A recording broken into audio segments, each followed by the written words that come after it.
আজকে আমি শেয়ার করব আমার ছোটবেলার সবথেকে প্রিয় একটি খাবার, শুটকির চাটনি। তার জন্য প্রথমে শুটকি মাছগুলো সেদ্ধ করে নিচ্ছিলাম। তারপর এখানে আমি আমার মশলাগুলো রেডি করে নিচ্ছিলাম। এখানে নিয়েছিলাম দুটো বড় সাইজের টমেটো, তারপর দুটো বড় সাইজের পেঁয়াজ এরকম কুচিয়ে নিচ্ছিলাম পেস্ট করার জন্য, আর এখানে দুটো বড় বড় সাইজের রসুন। বিয়ের আগে কখনো আমি বাড়িতে করিনি, বিয়ের পরে মায়ের হাতে এই রেসিপিটা আমি শিখে নিয়েছি। তো আজকে করছিলাম, ভাবলাম তোমাদের সাথে শেয়ার করি।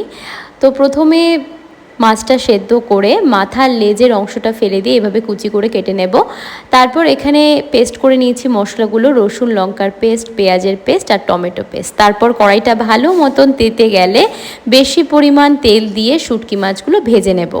এখানে দিয়ে দিচ্ছি সামান্য পরিমাণ হলুদ আর সামান্য পরিমাণ নুন। সামান্য পরিমাণ দেব কারণ রান্নার সময় আবারও আমি এখানে নুন আর হলুদটা অ্যাড করব। তো একটু বেশি করে ভাজবে না, বেশি করে ভাজলে কিন্তু ভেঙে ভেঙে যেতে পারে, একটু হালকা ভেজে নামিয়ে নেবে। তারপর আমি এখানে দিয়ে দিচ্ছি রসুন লঙ্কার পেস্ট, পেঁয়াজের পেস্ট আর এখানে দিয়ে দিলাম টমেটোর পেস্ট। সব পেস্টগুলো ভালো মতন নাড়িয়ে নিয়ে তারপর এখানে একে একে সব মশলাগুলো দিয়ে দেব।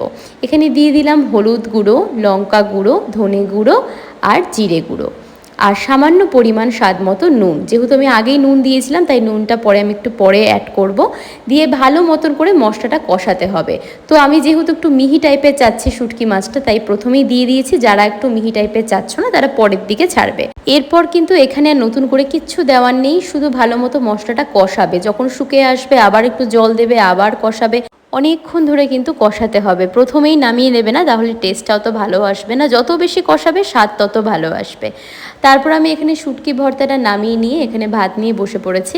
তো যখনই আমি শুটকি ভর্তা বা খিচুড়ি করি আমি কিন্তু চেয়ার টেবিলে বসে খাই না, এভাবেই মেঝেতে বসে খাই। কারণ আমার মতে মেঝেতে বসে খাওয়ার শান্তিটা কিন্তু চেয়ার টেবিলের মধ্যে নেই। আর বৃষ্টির দিনে যদি এইরকম গরম গরম শুটকি ভর্তার সাথে গরম ধোয়া ওঠা ভাত থাকে তাহলে তো আর কোনো কথাই নেই।